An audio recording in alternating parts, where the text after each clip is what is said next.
Hello students, I am Stuti Gupta, your maths teacher. Today we start class 10th math chapter 5 arithmetic progression. बेटे please like, share and subscribe this channel. Question number 1 देखिए, in which of the following situation does the list of numbers involved make an arithmetic progression and why? आपको बोला गया है, नीचे आपको situations दी गई हैं क्वेश्चंस में, तो वहाँ पे आप देखिए कि आपके पास अर्थमेटिक एपी फॉर्म हो रहे हैं कि नहीं हो रहे हैं। ठीक है, तो सबसे पहले बेटा फर्स्ट जो पार्ट है इसमें, the taxi fare after each kilometre when the fair is ₹15 for the first kilometre and ₹8 for each additional kilometre. आपको बेटा टैक्सी का किराया दिया गया है, यहाँ पे वो फर्स्ट किलोमीटर के लिए आपके पास 15 रुपीज़ है। ठीक है, अब किसी ने 2 किलोमीटर जाना है तो वो ₹15 और दूसरे किलोमीटर का ₹8 देगा। ठीक है, अगर किसी ने 3 किलोमीटर जाना है, फर्स्ट किलोमीटर का ₹15 होगा, सेकंड किलोमीटर का 8 होगा और उसमें थर्ड किलोमीटर का 8 एडिंग होगी। ठीक है, तो ऐसे हमारे लिस्ट ऑफ नंबर्स फॉर्म होंगे और आपने चेक करना है कि एपी फॉर्म हो रहे हैं यहाँ पे कि नहीं। तो सबसे पहले आप राइट करें टैक्सी फेयर फॉर 1 किलोमीटर। ठीक है, 1 किलोमीटर के लिए कितना है बेटा, वो ₹15। Okay, taxi fare for first 2 kilometre, तो वो कितना आ जाएगा, 15 प्लस ₹8 ऐड हो जाएगा तो आ जाएगा ₹23। ठीक है, तो आप ऐसे लिखेंगे taxi fare for first 3 kilometre, तो वो आ जाएगा ₹23 में एडिंग हो जाएगी किसकी, ₹8 की, तो वो आ जाएगा आपके पास ₹31। ठीक है, तो अब हमारे पास लिस्ट जो नंबर आ गए हैं ये 15 आ गया, 23 आ गया, 31 आ गया। ठीक है, सो ऑन। तो आप इसी से फॉर्म कर सकते हैं कि हमारे पास एपी बन रहा है कि नहीं। ठीक है, अब हमारे पास ये बेटा फर्स्ट टर्म है, ये सेकंड टर्म है और ये थर्ड टर्म है, तो आप चेक करेंगे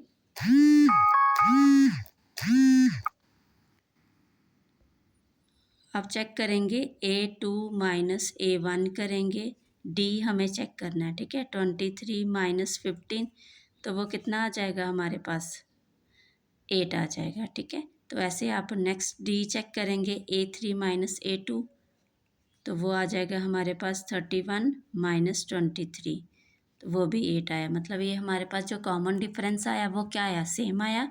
तो आप लिखेंगे कॉमन डिफरेंस इज सेम, तो so it hence it forms an AP. तो यहाँ पे आपके पास क्या हो रहा है, एपी फॉर्म हो रहा है। ठीक है, सेकंड पार्ट देखिए बेटा, the amount of air present in a cylinder when a vacuum pump removes 1/4 of the air remaining in the cylinder at a time.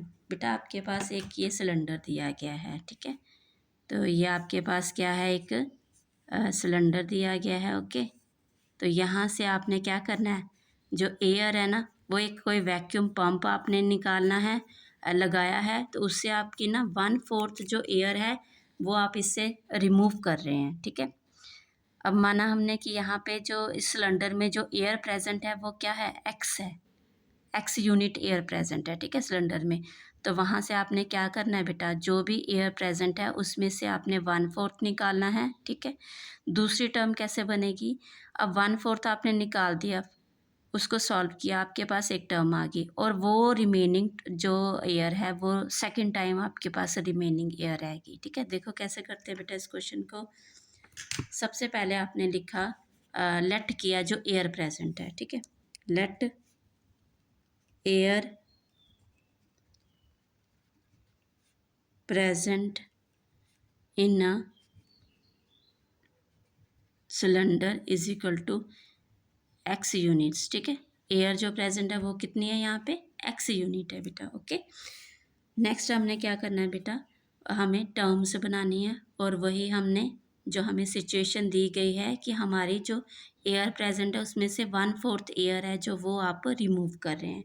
तो आप लिखेंगे air left in the cylinder after first removal of 1/4 air. ठीक है, अब आपके पास जो air रह जाएगी सिलेंडर में, कब? जब आप पहली बार क्या करेंगे, 1/4 एयर है वो आप सिलेंडर में से बाहर निकालेंगे। ठीक है, तो हमारे पास एयर जो थी वो x है। ठीक है, तो x का ही बेटा आपने क्या करना है, 1/4 एयर जो है वो माइनस करनी है। ठीक है, तो आप इसको सॉल्व करेंगे, इसका एलसीएम लेके सॉल्व होगा। ये x है, ये x/4 है, तो ये 4x माइनस x अपॉन 4, तो ये आ जाएगा आपके पास 3x/4। ठीक है, जो फर्स्ट हमारे पास एयर हमने निकाली किसकी, जो एयर थी उसी का हमने बेटा 1/4 किया, तो हमारे पास जो रिमेनिंग एयर रहेगी वो 3x/4 रहेगी। ओके, अब आप लिखेंगे एयर लेफ्ट इन द, हमने ये लिखा कि air left in the cylinder after second removal of 1/4 air. ये आ जाएगा बेटा जो हमारे पास एयर है सिलेंडर में 3x/4, उसी का हम क्या करेंगे, 1/4 करेंगे, तो ये आ जाएगा हमारे पास 3x/4। ठीक है, अब आप इसका क्या करेंगे, इसको मल्टीप्लाई कर लिया आपने। ओके, इसी को बेटा अब आप सॉल्व करेंगे, एलसीएम लेके 16 आ गया। अब यहाँ पे क्या बना, 4 4 ज़ा 16, 4 3 ज़ा 12,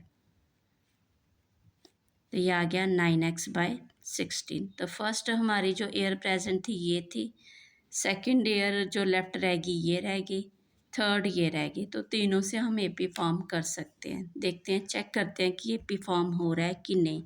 तो आप लिखेंगे टर्म्स, जो हमारे पास नंबर्स आ गए, लिस्ट ऑफ नंबर्स, ये आ गया बेटा x आ गया 3x/4 और 9x/16। ठीक है, तो सो ऑन, ये हमारे पास एक सीक्वेंस आ गया। अब आप चेक करेंगे, यहाँ पे देखेंगे कि A2, ये फर्स्ट A1 है, ये A2 है, ये A3 है। ठीक है, तो आप चेक करेंगे कि हमारे पास जो कॉमन डिफरेंस है क्या वो सेम आ रहा है, तो हमें यहाँ से क्या लग रहा है कि वो सेम नहीं है बेटा।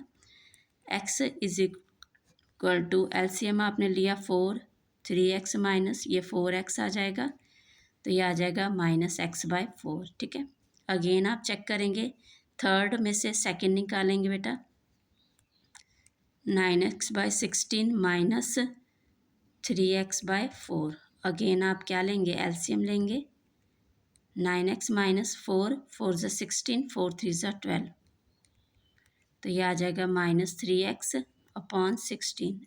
क्या ये सेम है बेटा? नहीं, तो कॉमन डिफरेंस जो है हमारे पास वो सेम नहीं है। तो आप लिखेंगे बेटा कॉमन डिफरेंस, क्या लिखेंगे, common difference is not same, is not same, तो hence it does not form, ये हमने राइट किया।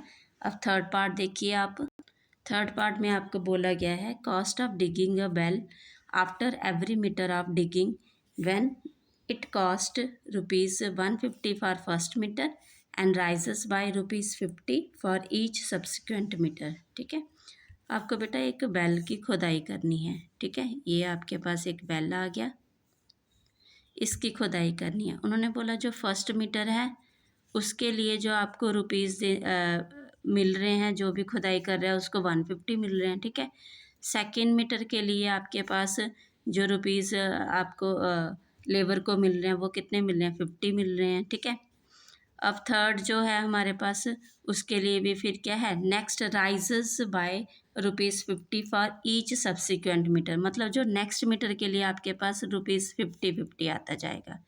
ओके बेटा, मतलब पहले के लिए हमारे पास 150 है, आगे जितने भी मीटर खुदाई होगी तो वो 50 रुपीज़ उनको देंगे। ठीक है, तो बेटा सबसे पहले हमारे पास राइट करेंगे आप कॉस्ट ऑफ डिगिंग वेल। तो आप लिखेंगे बेटा कॉस्ट ऑफ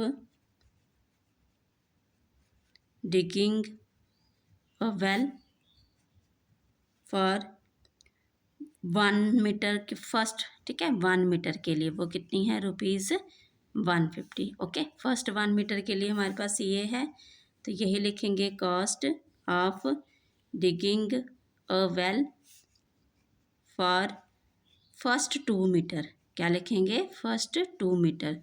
तो बेटा हमारे पास ये आ गया अमाउंट 1 मीटर का, उसमें एडिंग होगी ₹50 की, तो ये आ जाएगा ₹200, ठीक है। अब ऐसे लिखेंगे, आप लिखेंगे cost of digging well for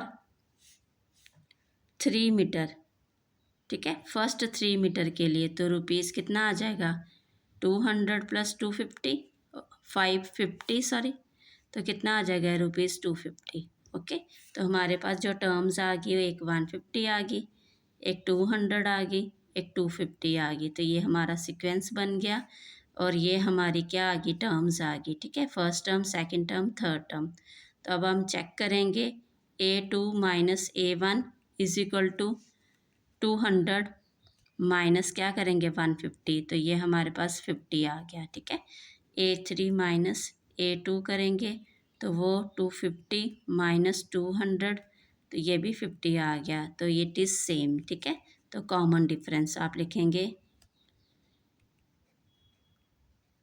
common, तो हमने लिखा कॉमन डिफरेंस सेम है, इट फॉर्म्स एन AP, है ना। फोर्थ पार्ट देखिए इसका। फोर्थ पार्ट में आपको बोला गया है the amount of money in the account every year when ₹10,000 is deposited at compound interest at 8% per annum.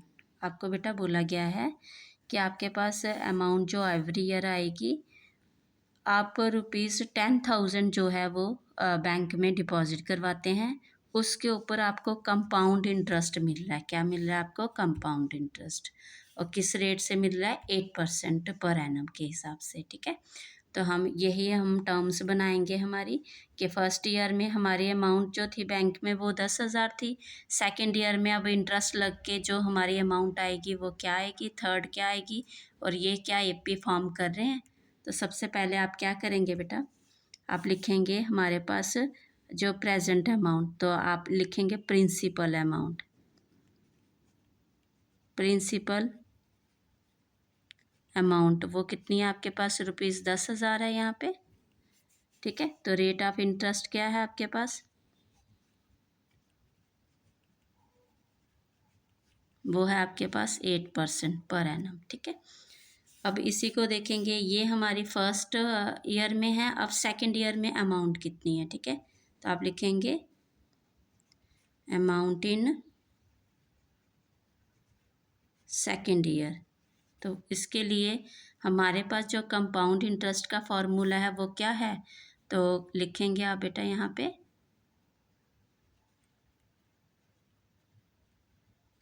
Compound interest का फॉर्मूला था A amount, P principal, 1 plus R rate 100, N मतलब time, ठीक है, ये फार्मूला है।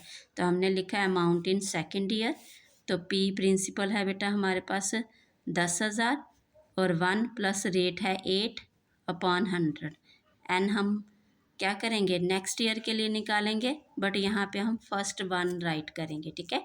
Amount in second year में हमारे पास amount क्या होगी, ओके। तो बट बेटा वो तो हमारे पास अभी 1 साल का ही इंटरेस्ट लगा ना, तो इसलिए हमने वो 1 लगाया यहाँ पे, ठीक है। अब 10,000, तो यहाँ पे क्या आएगा बेटा 1, LCM लेंगे आप, 100 प्लस 8, तो ये 100 आ गया, ओके। 10,000 108/100, 0 से 2 कट, तो ये आप मल्टीप्लाई करेंगे 100 को इसके साथ, 10800, ये रुपीज़ आ गया आपके पास, ठीक है। अमाउंट इन सेकंड ईयर है, बट बेटा जो हमारा इंटरेस्ट लगा था वो पिछले 1 साल का ही लगा था, तभी जाके वो जो हमारी अमाउंट आती है वो नेक्स्ट ईयर का क्या बनती है, प्रिंसिपल बनती है, ठीक है। तो आपने क्या करना है, ये हमारे पास आ गई इसकी अमाउंट। अब लिखेंगे अमाउंट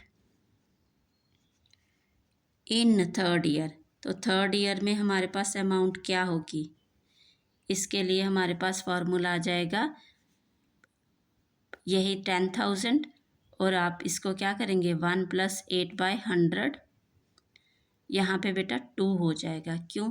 क्योंकि थर्ड ईयर में अमाउंट जो आएगी वो पिछले 2 सालों का क्या लगेगा, आपको इंटरेस्ट लगेगा, उसके बाद थर्ड ईयर में अमाउंट आएगी। ठीक है, तो ये हमने इसलिए 2 लगाया यहाँ पे बेटा।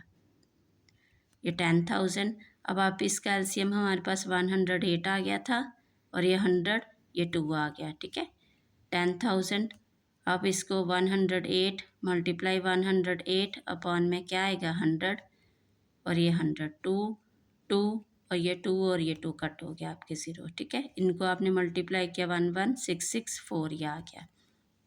अब हमारे पास जो टर्म्स आ गई, फर्स्ट आएगी बेटा, ये फर्स्ट ईयर में ये अमाउंट थी बैंक में डिपॉजिट कराई थी, उसके बाद इंटरेस्ट मिलके हमारे पास ये अमाउंट होगी, उसके बाद 2 ईयर का इंटरेस्ट लग के ये अमाउंट होगी। ठीक है, कंपाउंड इंटरेस्ट। तो आप देखेंगे हमारे पास लिस्ट ऑफ नंबर्स ये आगे।